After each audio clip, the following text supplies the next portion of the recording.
now, coming to computers around the world and in your home, it is Monday Night with DJ and TV. What happened? A moment ago, you were talking like a normal person. And then we go live, and all of a sudden, John. It's time to go. That's right, because I can only be upbeat and spunky and fun for just this long. Spunky and fun. Spunky. It does say that on your. It does. Right down here, a little bit farther. On your license plate in your car. It says it somewhere. Spunky one. Spunky one. Good evening, everyone. This is our Labor Day edition of DJ and TV. We are going to be kind of getting this week a little bit of practice time, and then next week we're going to be starting our fall schedule with DJ and TV shows, bringing a lot of different things to you. But for tonight, we're going to talk about this is something, Bill, that you've experienced as a wedding DJ, and this past weekend I experienced it one more time, and it kind of brought this to a topic I wanted to talk about. And that was children at weddings. And as parents, you know, we've had children and we've taken them to different events, and we've had events where we've not gone to. It used to be when I first started DJing, it's like there was always like 25 to 30 kids at every wedding I went to. First off, I want to start with that. Do you see as many children at weddings like 10 to 20 years ago? You know, now that you bring it up, back your mic off just a little bit. You're a little bit. Is this hot. Better? You know, should I do this? Is this a lot better? You're too hot. This? You're way too hot. Oh, I am hot. All right. Yeah. Do that. Is that it's better? Just there. You go. Do you like that better? Yeah, it's a little bit better. Yeah, you're got a lot of gusto.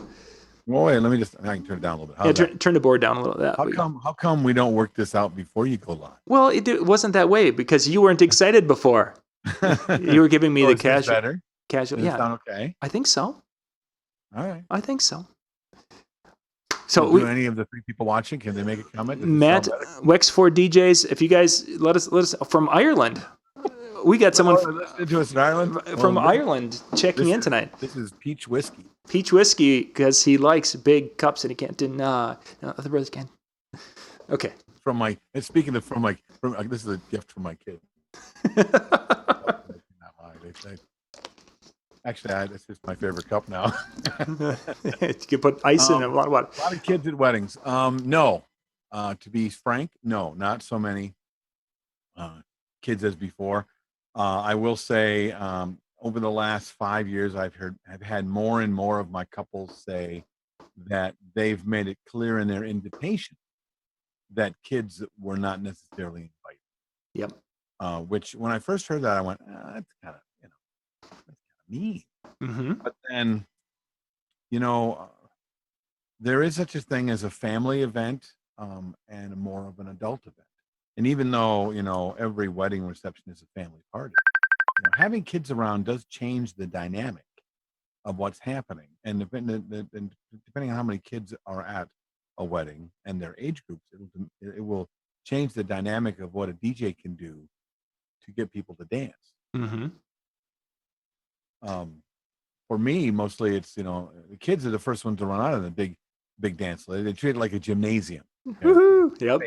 They can run around in circles. And then you play a great song that all the adults are like, I like that. I want to dance to it. But they come out and they feel like they can't, you're going to knock a kid over. I mean, really.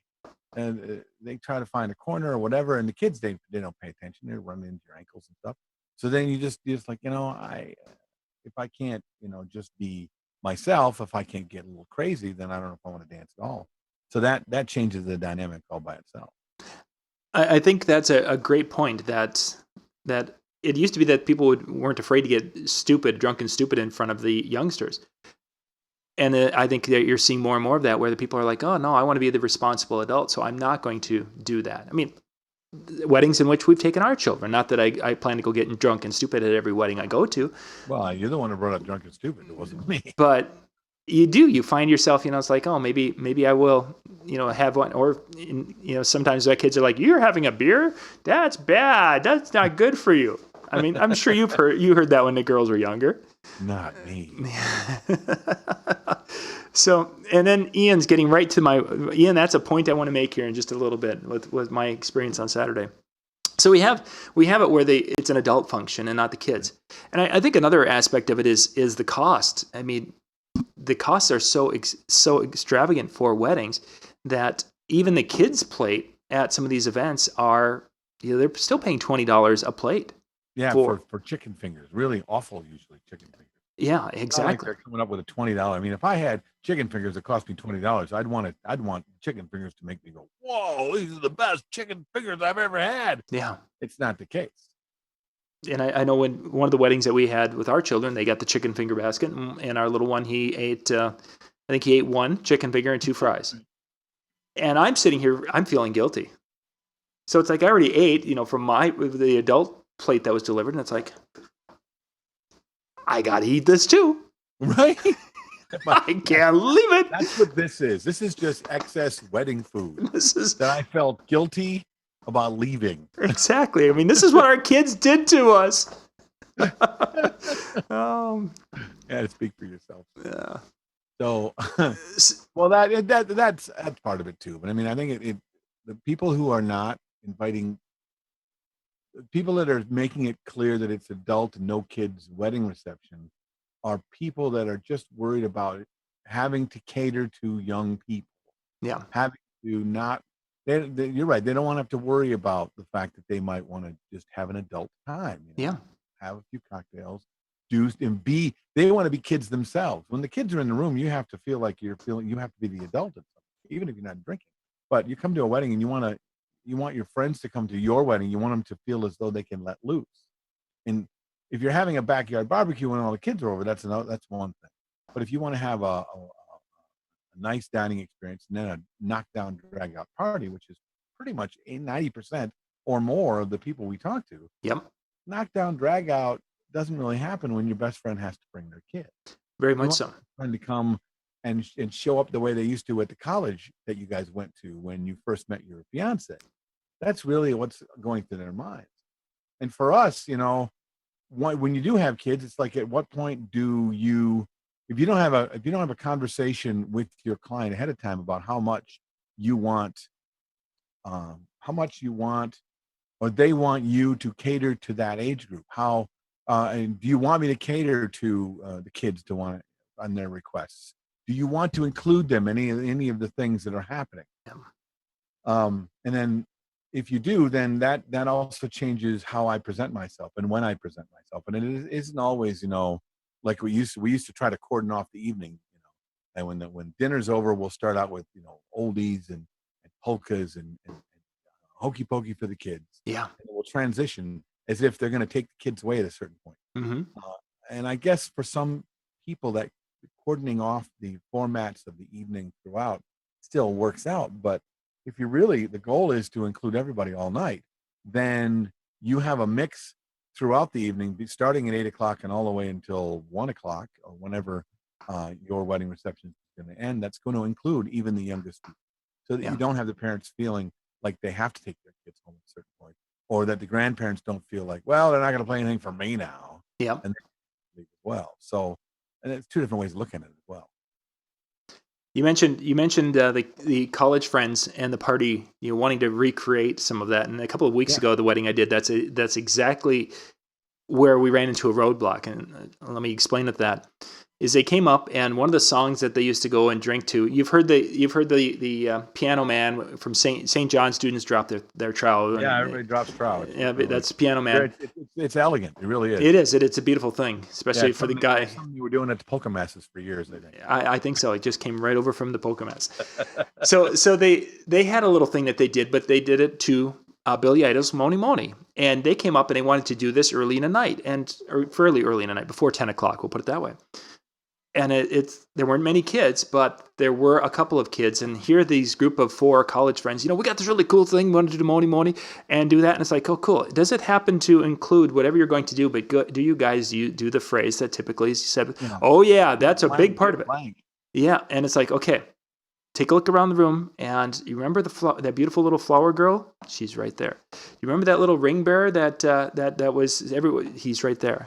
Oh, man. Sure, you at least give them cue cards so they know what to say and when.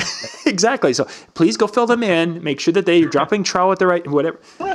that was a situation where they wanted to do it before 10 because there were some of the parents that would be leaving, and the parents kind of wanted to see it because it was a running joke and laughing. But with the kids in the room, we didn't want to do it because they were there, and that's something that they wanted to protect the 6 and 8-year-old children from, and I completely applaud that. So that's a preemptive conversation you have with your clients, no matter what. I mean, look, every time I sit with a couple before the wedding, several times we talk about the fact that any of the music I'm going to play is going to be PG or G. Yeah. Anything that I might feel from my perspective, might offend the person in the room that you like the least, I'm going to avoid it. Okay. We don't want to avoid, and we don't really want to offend anybody. Now, if during the party you're having a few drinks and you're feeling crazy, and 10 o'clock or whatever comes up, and you're a little buzzed, and you come up, hey Bill, play that song for me. I certainly can do that for you, but not before the one who's staying sober and staying on task of the plan that we have at our meeting, doesn't look at you and say, are you sure about that? Because grandma's still over there. Yeah. And there's a young family with kids. I mean, are you positive? Because this is something that we can do without. At 3 minutes of your life, you don't have to have. Mm-hmm. And you don't want to hear later that, your wedding was nice and all, but if you hadn't have played Crazy Bitch, I would have felt a lot better. Yeah. Well, yeah, but see, I know that. And so many of us as DJs feel like we are stuck to that. If it's requested and I have it, I must play it. If I have it and it gets requested and the dancing works really well with it, I have to play it. And truth of it is, it's not true on any of those things. It's first, it's not your parties. You are ultimately responsible for what you play. But honestly, after you leave and after they've paid you, the people are going to feel like they're put upon by those complaints are going to be your client. So you are that buffer. You're that person who says, it's going to be a great party without having to play Pussy Control. Yeah. It really will. Great song. Love Prince. Love that song. But he doesn't stutter. And his diction is perfect. And grandma will hear every word of the song. So are you sure? Let's just be wise when there's so many other songs out there that do just as great or maybe better. So, and it never comes down to more than one or two, really. Mm-hmm. I mean, three? If you got 3 songs that you would never play and you get a request to all of those 3 songs, you're still talking about 12 to 15 minutes out of your evening. Yeah. You can't fill that 15 minutes with something that wouldn't offend somebody. Now, a club situation is different. A hard college party with nothing but fraternity and sorority people, different thing. But at a wedding reception, you literally are mixing a little kid party and a college party. And you're bringing them together to make sure that everybody who comes still has a good time and nobody's offended in any way. And as much as people don't like the idea of being PC, money's money. Business is business. And Yep. If you want to have repeat business, you can't be the guy that, I'd hire him, but he doesn't really care what you do. Bill, let's take a little bit of a break. And when we come back, let's talk a little bit about, because a lot of us are doing, I know you and Kirk work together, and Kirk does some incredible uplighting things. And let's talk about how we handle when we have children in the room and we have some of our things, our tools in reach of children. And let's have a little discussion about that. We've got our summer 2016 sponsors for DJ and TV right here. Top Hits USA from RPM. Our name says it all. Get the latest hits while they're the hottest. With Top Hits USA, you'll have the track for sure. Visit tophitsusa.com or call 800-521-2537 and get a free demo.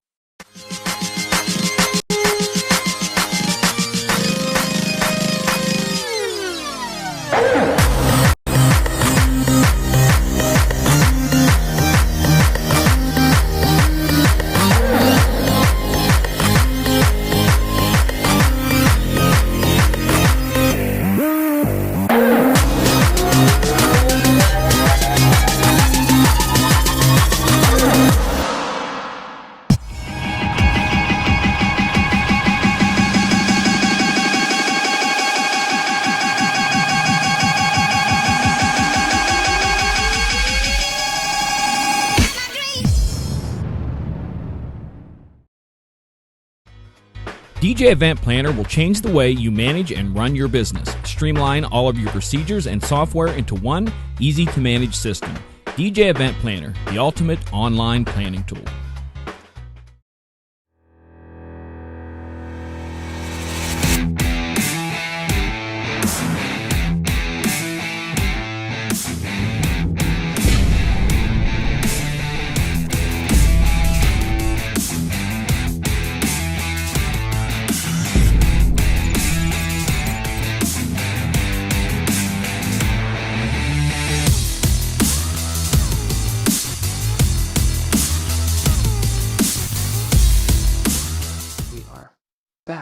Ta-ta. Those are the summer 2016 sponsors. They have been with us all summer long, and you guys have been going and showing them some love. And that is what this is all about. Without love, the world does not go round. Really? I mean, of all the faces he could have made, there we go. Thank you. Bring it up. That's what we want to see. Before the break, we were talking about children. We were talking about weddings, and I wanted to talk about because this is getting kind of back into what I've experienced in the last couple of weddings. Because I'm doing some uplighting things. I was doing some different things with moving head fixtures. I'm trying to be kind of cool like Jeremy Breck. Yeah. And yeah, I know, and I don't have, but I'm trying. Yeah. Kids are drawn to our gear. They're drawn to the speakers. They want to come in and listen and crawl on top of those. They're drawn to the lights and different things. Mm-hmm. Is this a conversation you would recommend having with the bride in advance, that she's like, oh, and I want to uplight the whole room, and I want this and that, the other thing? I mean, would you bring up the conversation saying, well, are you having children at your event? If so, what are your thoughts on that, Bill? Well, nowadays with LEDs, there's not a whole lot they can do to hurt themselves. First of all, if you got hot lights down on the floor, then yeah, you got to know kids can be there, because you're right, they're drawn to the pretty lights just the same way that we are. That's why we buy them. Mm-hmm. 12-year-old girls, but if they're hot, first of all, that's really important. That it's difficult to include a hot uplights on the floor when there's going to be kids there, even with adults. There's too many things that happen that you have to be liable for. Number two is being aware that there's going to be kids there so that you can protect your stuff. I've done enough events with uplighting with my friend Kirk Holzman to know that we have to constantly keep our eye on those spots, because the kids will not only go over there, buy them, but they'll pick them up and run around with them. The wireless mic, I've seen a kid pick up a light and run through the room with it. Oh my goodness. Yeah, that's just bad for, that's a $800 light or whatever that is that he paid for it, that he's going to have to fix if the kid, we had one disappear, we couldn't find it, and then we saw over in the corner there was you saw that the table, one of the tables, white tablecloth over it, and the edge of the white tablecloth was glowing red and green and blue and red and green. Kids had taken it underneath, had like 3 of them under there. Oh. So as they were flashing, so was this little disco party they had created themselves under this 8-top table. So I wish I could say there's a way to deal with it, but honestly, in that situation, when you're dealing with it in that moment, it's just with a big scary face and a voice. Mm-hmm. You don't have time to explain to the kid why the kid can't play with it. You just read, I just took the tablecloth and I threw it off, and I said, hey, it's not yours, get away from there. And they got up and they ran away, because I'm a big scary guy. And and when the parents saw the kids run away, I turned around to the parent who came over and I said, hey, $1,200 for the lights down there your kids are playing with. You sure that you want to be liable for that? They went, oh my God, I'm really sorry. Yeah. Oh my God, thank you very much. Put myself back. Just keep your eye on it, because I don't want them to get hurt, and I certainly don't want to charge you for a light that I've used. For me, it's a straight. For me, it's just being real straight with people. I don't have a problem with being straight and direct. Being a jerk about it's another thing. Yeah. But it really straight and direct in that situation. Then talking ahead of time, they need to understand that there's going to be expensive equipment on the floor around where the kids might be. And that we and hopefully the parents are going to be responsible enough to be sure that things don't happen to it. But I have a clause in my contract: if you or your guests destroy my equipment, I'm going to ask you to pay for it.